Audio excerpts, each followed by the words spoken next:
Well, what do we have here? It's another Volkswagen. And it's got some damage.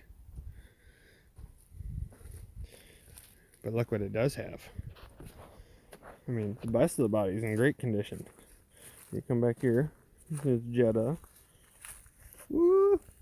Another TDI. So, yeah. But, here's the catch.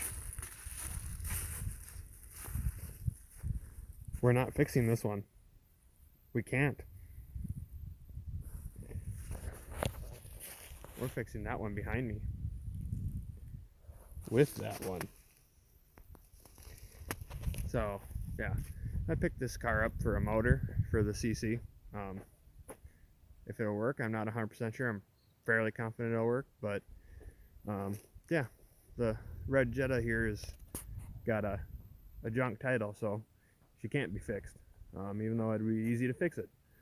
So we're gonna fix the CC with this one. So yeah, this ought to be fun. The main reason I think this will even work is if you look at this is underneath the hood of the Jetta, the TDI Jetta. And so we got our degas bottle there, engine there, battery, fuse box, air filter box, little air intake for the filter box. Intake tube goes back there. Okay, fuel filter's there. That's fine. Alternator's there. Cool. All this stuff's radiators there, all that, normal stuff. Everything's in the same kind of general places, or in those general locations, okay? When we come over here to the CC, the 2012, we got, right? Degas, coolant overflow bottle there, engine there, battery there, fuse box there, air intake box there, air intake little horn thing there, intake tube there, alternator there, radiator and stuff under here. Yeah, I think it'll work. I don't know, I'm gonna find out. Now I gotta start working on probably pulling this motor out, and then I gotta pull that motor out. I'm gonna put a timing belt and do the maintenance stuff on that motor, go through it, make sure it's all good, and that motor and transmission is gonna go in this car. Yeah. Well, the other important thing to note is, I don't know if you'll be able to see this, but this car, on top of the shifter there, shifter knob, it says DSG, which is the type of transmission that they have. It's got instead of a torque converter, it's got a clutch pack. In this car, if you look, it says DSG. That's the other reason I think this will work.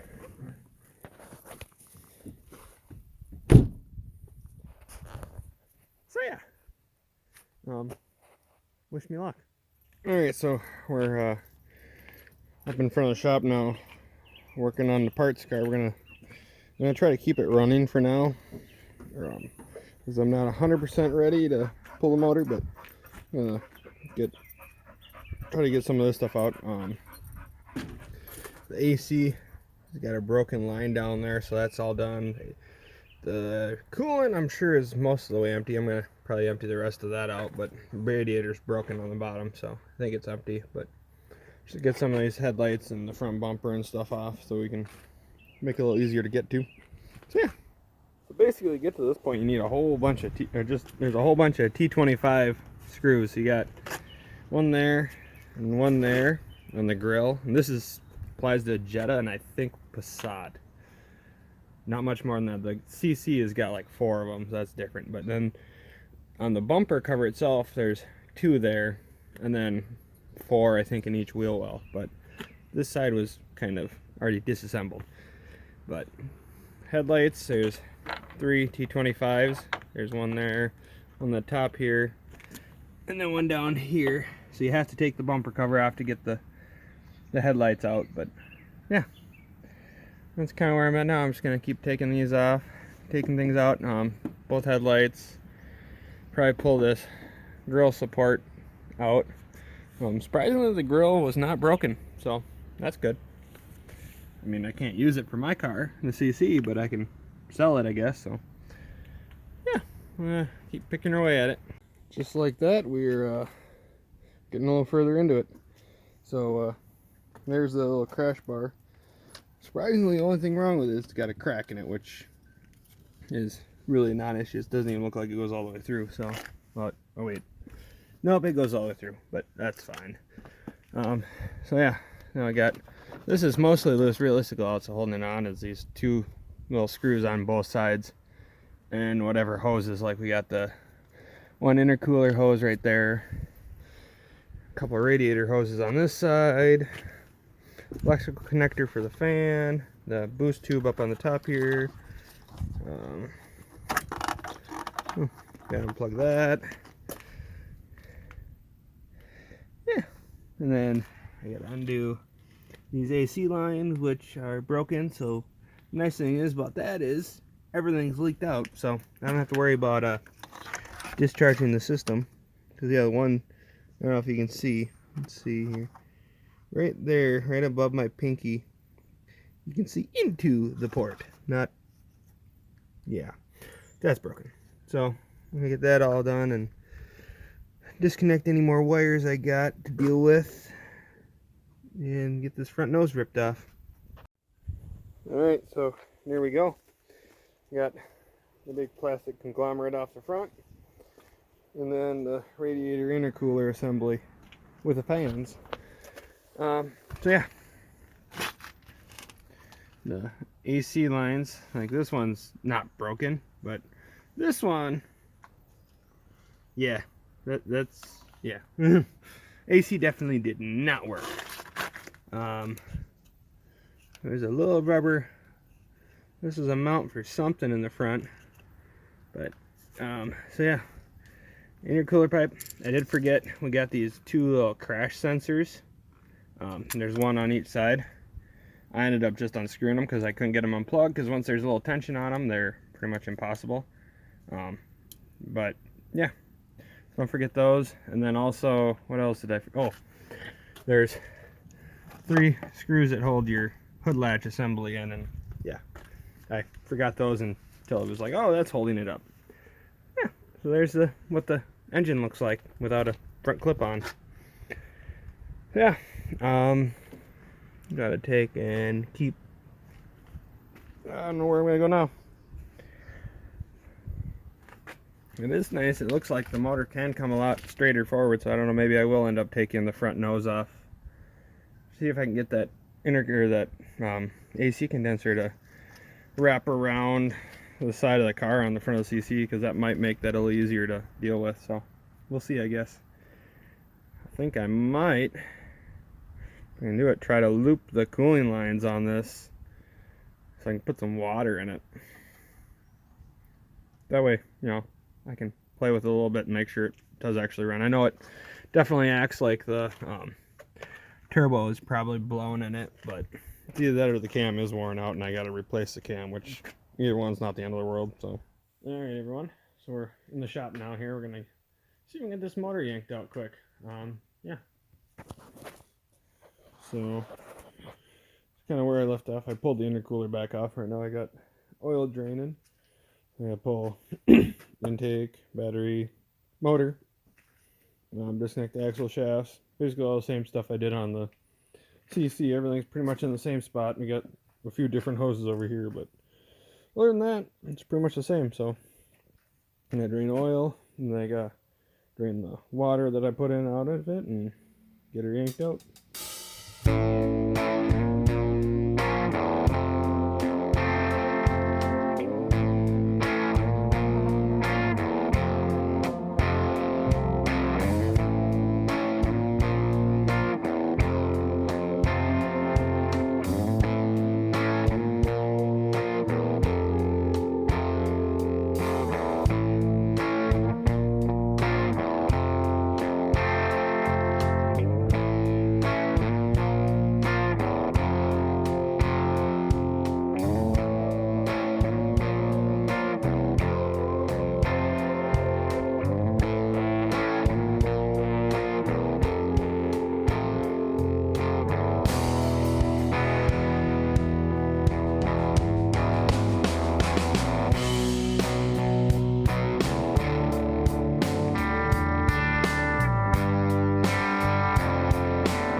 current status update.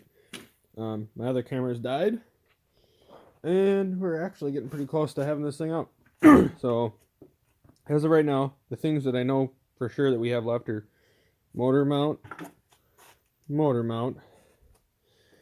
coolant lines, and then finish disconnecting the exhaust on turbo. On these, believe it or not, it's just a V-band clamp, which I was really happy to find because that makes it a heck of a lot easier. So I just gotta make sure see if I can get the rest of the V-band clamp released, because if you haven't messed with V-band much, they have a tendency, once they get clamped down, they can kind of stick on, and so you gotta get them to pop. But that's minor, and I got half of it popped, or chunk of it, so worst case scenario, if I tweak the engine, it'll probably pop the rest of the way, but I want to see if I can get it all the way first. So yeah, so now it's overall it's pretty much the same as pulling the motor on the CC.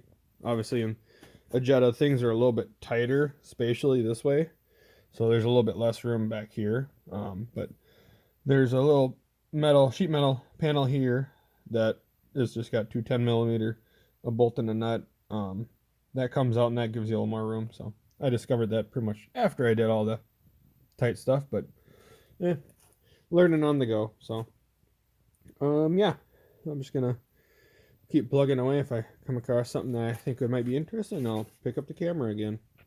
Tech tip for the video: did you know that you can get a really cheap, hard to reach hose clamping pliers? Oh yeah, these little C clamps work pretty good in some of the situations where like this C clamp or this hose clamp went right down in here on this.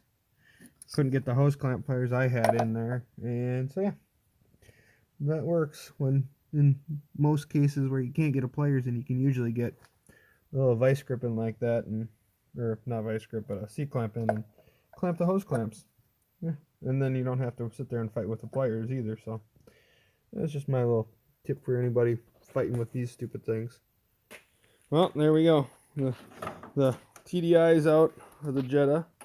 We got the CC back in here, but we already got the motor installed, the new one. We changed it up a little bit. It's not a TDI. Bud, can you go rawr?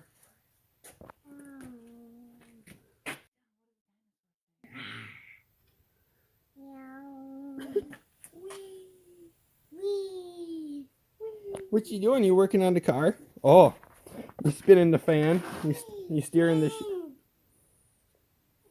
Can you say hi? Dylan, say hi. Dylan, can you say hi? Hi. All right.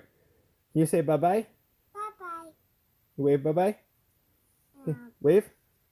Bye bye. All right. Just realized I never made an ending to that video, so yeah, because you saw there, I got the TDI out of the Jetta.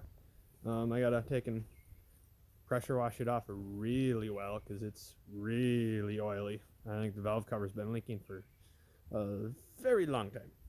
So we're gonna do that. I gotta order up some a timing kit for it, and I'm gonna probably pull it apart a little bit, just make sure everything looks all good and ready to go. And I don't want to end up getting it all put in the CC and then have it not be ready to go. But yeah, so look forward to more videos coming from that. Thanks for watching. Please go ahead and subscribe and like the video. Have a good one.